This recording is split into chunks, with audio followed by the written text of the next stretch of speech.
Hello friends, Kathiawadi કિંજલ્સ કિચનમાં તમારું સ્વાગત છે। તો આજે આપણે બનાવીશું પાવભાજી। પાવભાજી જ્યારે પણ બનાવવાનું વિચારતા હોઈએ ત્યારે એક જ વસ્તુ યાદ આવે છે કે ઘરમાં કયા કયા શાકભાજી પડ્યા છે। જો અમુક શાકભાજી ઘટતા હોય તો બજારમાં લેવા જવું પડે છે, પણ અહીંયા આપણે શાકભાજી વગર જ પાવભાજી બનાવીશું। તો વિડીયોને છેલ્લે સુધી જરૂરથી જોજો। વિડીયો ગમે તો લાઇક, શેર અને ચેનલને સબસ્ક્રાઈબ પણ જરૂરથી કરજો। તો તમે અહીંયા જોઈ શકો છો, અહીંયા જેટલી પણ વસ્તુ લીધી છે એનાથી જ આપણે પાવભાજી બનાવીશું। તો અહીંયા તમને બટેટા સિવાય બીજી કોઈ વસ્તુ જોવા નહીં મળે। બટેટા છે અને ડુંગળી છે જેને ક્રશ કરી લીધી છે, અને ટમેટા ક્રશ કરીને લીધા છે। શાકભાજીમાં તમને બીજું કોઈ વસ્તુ જોવા નહીં મળે। તો વિડીયોને છેલ્લે સુધી જરૂરથી જોજો। વિડીયો ગમે તો લાઇક, શેર અને ચેનલને સબસ્ક્રાઈબ પણ જરૂરથી કરજો। તો અહીંયા આપણે શાકભાજી વગર જ બનાવવાના છીએ। તો અહીંયા બટેટા લીધા છે જેને બાફી લીધા છે, અને આ રીતે આપણે ક્રશ કરી લીધા છે। બટેટા ક્રશ કરી લીધા પછી આપણે અહીંયા 1.5 ચમચા જેટલું તેલ લેશું અને તેલને ગરમ થવા દેશું।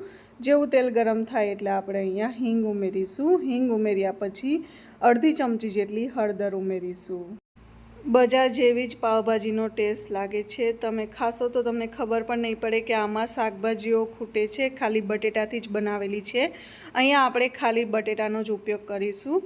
તો અહીંયા તમે જોઈ શકો છો, ક્રશ કરેલી ડુંગળી ઉમેરી દઈશું। તો અહીંયા મેં 2 મીડિયમ સાઇઝની ડુંગળી લીધી છે જેને ક્રશ કરી લીધી છે। ડુંગળીને આપણે પહેલાં તેલમાં પકાવીશું।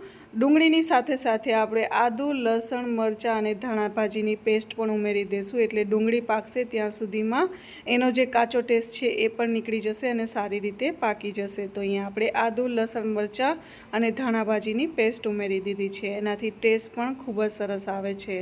તો અહીંયા આપણે સારી રીતે મિક્સ કરી લેશું। હવે આપણે અહીંયા ડુંગળીને થોડીવાર તેલમાં પકાવીશું। થોડીવાર પકાવ્યા પછી આપણે ટમેટાની પ્યુરી ઉમેરી દઈશું। તો અહીંયા ડુંગળીને થોડીવાર પકાવ્યા પછી 2 મીડિયમ સાઇઝના ટમેટાની પ્યુરી ઉમેરી દઈશું અને સારી રીતે મિક્સ કરી દઈશું। આટલી વસ્તુને સારી રીતે આપણે તેલમાં પકાવવાની છે, જ્યાં સુધી તેલ છૂટું ન પડે ત્યાં સુધી। અહીંયા આપણે સાથે મસાલાઓ પણ ઉમેરી દઈશું, એટલે જ્યાં સુધીમાં ગ્રેવી પાકશે ત્યાં સુધીમાં મસાલા પણ સારી રીતે તેલમાં પાકી જશે। હવે આપણે અહીંયા મીઠું ઉમેરીશું। મીઠું ઉમેર્યા પછી એકવાર મિક્સ કરી લેશું। તો હવે આપણે અહીંયા થોડું સ્વાદ અનુસાર મીઠું ઉમેરીશું। મીઠું ઉમેર્યા પછી સરખી રીતે મિક્સ કરી દઈશું। કુકરમાં શાકભાજી બાફવાની ઝંઝટ વગર અને ખૂબ જ ઓછી મહેનત અને ખૂબ જ ઓછી વસ્તુએથી બની જાય છે, તો એકવાર જરૂરથી ટ્રાય કરજો। અહીંયા આપણે મસાલા ઉમેરી દઈશું। તો 1 ચમચી જેટલું લાલ મરચાંનો પાવડર ઉમેર્યો છે, થોડું ધાણા જીરું પાવડર ઉમેર્યો છે। ધાણા જીરું પાવડર ઉમેર્યા પછી અહીંયા અડધી ચમચીથી થોડો ઓછો ગરમ મસાલો ઉમેર્યો છે। ગરમ મસાલો ઘરે બનાવેલો છે। જો એની રેસીપી જોઈતી હોય તો તમે મને જરૂરથી કમેન્ટ કરજો, હું તમારી સાથે ચોક્કસથી શેર કરીશ। અને અહીંયા આપણે 1 ચમચી જેટલો પાવભાજી મસાલો ઉમેરીશું। બસ આટલી વસ્તુ ઉમેર્યા પછી સારી રીતે મિક્સ કરી દેશું। હવે જ્યાં સુધીમાં ગ્રેવી પાકશે ત્યાં સુધીમાં મસાલા પણ સારી રીતે તેલમાં પાકી જશે। હવે આપણે અહીંયા કસૂરી મેથી ઉમેરીશું। કસૂરી મેથીથી પાવભાજીનો ટેસ્ટ ખૂબ જ સરસ આવે છે। જો હજુ સુધી ચેનલને સબસ્ક્રાઈબ ના કરી હોય તો ચેનલને જલ્દીથી સબસ્ક્રાઈબ કરી લેજો। આવી જ રીતે નવી નવી રેસીપી તમારી સાથે જરૂરથી શેર કરીશ। અને જો તમારી પાસે કોઈ રેસીપી માટે સજેશન હોય તો પણ તમે નીચે કમેન્ટ કરીને કહી શકો છો। એ રેસીપી પણ બનાવીને તમારી સાથે જરૂરથી શેર કરીશ। તો અહીંયા તમે જોઈ શકો છો, સારી રીતે મિક્સ કરી લીધું છે।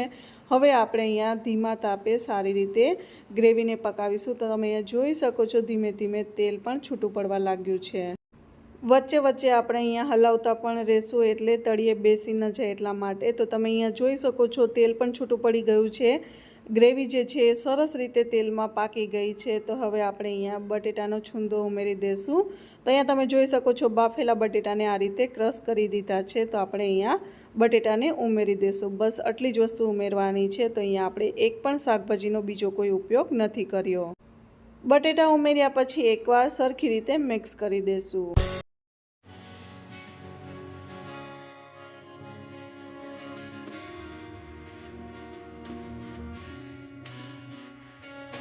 જો કોઈ બટેટા અધકચરા ક્રશ થયા હોય તો આ રીતે આપણે ક્રશ કરી લેશું, એટલે એક સરખું મિક્સર થઈ જશે। હવે આપણે અહીંયા પાણી ઉમેરીશું। પાણી ઉમેરવાથી પાવભાજીની કન્સિસ્ટન્સી છે એક સરખી થઈ જશે। પાણી ઉમેર્યા પછી સરખી રીતે મિક્સ કરી દઈશું અને એકદમ ધીમા તાપે સારી રીતે ઉકાળીશું, એટલે પાવભાજીમાંથી જ્યાં સુધી થોડું તેલ છૂટું પડી જાય ત્યાં સુધી આપણે એને સારી રીતે એકદમ ધીમા તાપે ઉકાળીશું।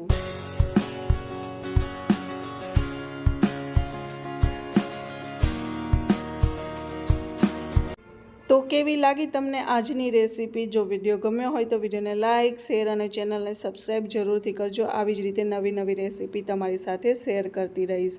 તો અહીંયા તમે જોઈ શકો છો, હવે આપણે અહીંયા લીંબુનો રસ ઉમેરીશું। તો અહીંયા લીંબુનો રસ આપણે ઉમેરી દીધો છે। હવે સારી રીતે એને મિક્સ કરી દઈશું।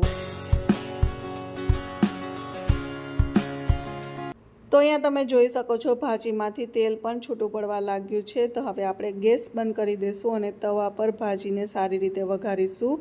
એકદમ બજાર જેવી જ બનીને તૈયાર થઈ જશે અને ટેસ્ટ પણ એના જેવો જ લાગે છે। તો એકવાર આ રીતે જરૂરથી બનાવજો। તો અહીંયા આપણે જે રોટલીનો તવો હોય છે એ લેશું અને એમાં થોડું તેલ ઉમેરીશું। તેલની સાથે અહીંયા આપણે થોડું બટર પણ ઉમેરીશું। બટરથી પાવભાજીનો ટેસ્ટ ખૂબ જ સરસ લાગે છે। તો અહીંયા તમે જોઈ શકો છો, થોડું આપણે બટર લેશું અને થોડી વાર ગરમ થવા દેશું। વધારે ગરમ નહીં થવા દઈએ, નહીં તો જે લાલ મરચાંનો પાવડર છે એ બળી જશે। થોડું ગરમ થાય એટલે આપણે અહીંયા થોડો લાલ મરચાંનો પાવડર ઉમેરીશું અને થોડો પાવભાજીનો મસાલો ઉમેરીશું। એનાથી ટેસ્ટ ખૂબ જ સરસ આવે છે। બંને વસ્તુ ઉમેર્યા પછી જે આપણે ભાજી વઘારેલી છે એ ભાજી આપણે એમાં ઉમેરીશું। તો જેટલી સર્વ કરવી છે એટલી જ આપણે એમાં ઉમેરીશું। તો અહીંયા તમે જોઈ શકો છો, ધીમે ધીમે થોડું તેલ ગરમ થઈ ગયું છે। તો અહીંયા આપણે ભાજીને ઉમેરી દઈશું। ભાજી ઉમેર્યા પછી સારી રીતે થોડી વાર મિક્સ કરી દઈશું। અહીંયા આપણે ગેસની ફ્લેમ મીડિયમથી સ્લો રાખીશું, એટલે જે ભાજી છે એ તળિયે બેસે નહીં એટલા માટે। તો અહીંયા ભાજી ઉમેર્યા પછી સરખી રીતે મિક્સ કરી દઈશું। આ રીતે તમે બનાવશો તો એકદમ બજાર જેવી જ બને છે અને ટેસ્ટ પણ એકદમ એના જેવો જ આવે છે। તો એકવાર આ રેસીપી જરૂરથી બનાવજો। તો અહીંયા રેડી થઈ ગઈ છે। તો હવે આપણે સર્વ કરી લેશું। તો તમે જોઈ શકો છો છે ને, એકદમ જોતાની સાથે જ ખાવાની ઈચ્છા થઈ જાય એવું। તો એકવાર આ રેસીપી જરૂરથી બનાવજો અને તમને મારી આ રેસીપી કેવી લાગી એ પણ નીચે કમેન્ટ કરીને જરૂરથી કહેજો। આ તવા ઉપર જ આપણે પાવને શેકી લેશું। તો ભાજી સાથે પાવ સરસ રીતે શેકાઈ જાય છે, એનો ટેસ્ટ પણ ખૂબ જ સરસ આવે છે। તો તમે અહીંયા જોઈ શકો છો, પાવને આ રીતે વચ્ચેથી કટ કરી લીધા છે। તો આ રીતે આપણે બધી સાઈડ પાવને શેકી લેશું। તો અહીંયા પાવભાજી બનીને તૈયાર છે ને, એકદમ સરળ રેસીપી અને ખૂબ જ ઓછા સમયે બનીને તૈયાર થઈ જાય છે। તો એકવાર આ રીતે જરૂરથી બનાવજો। આ રીતે બનાવશો તો તમને લાગશે પણ નહીં કે આપણે આમાં શાકભાજી નથી ઉમેર્યા। એકદમ બજાર જેવો ટેસ્ટ આવે છે। તો એકવાર જરૂરથી ટ્રાય કરજો અને જ્યારે પણ ટ્રાય કરો ત્યારે નીચે કમેન્ટ કરીને જરૂરથી કહેજો કે તમને મારી આ રેસીપી કેવી લાગી। આપણે થોડું ઉપર બટર ઉમેરીશું। બટરથી પાવભાજીનો ટેસ્ટ ખૂબ જ સરસ આવે છે। સાથે અહીંયા ડુંગળી અને ટમેટાનું કચુંબર છે, જે પાવભાજી સાથે ખાવામાં ખૂબ જ મજા આવે છે। તો મળીએ નેક્સ્ટ વિડીયોમાં આવી જ કોઈ નવી રેસીપી સાથે। ત્યાં સુધી બાય।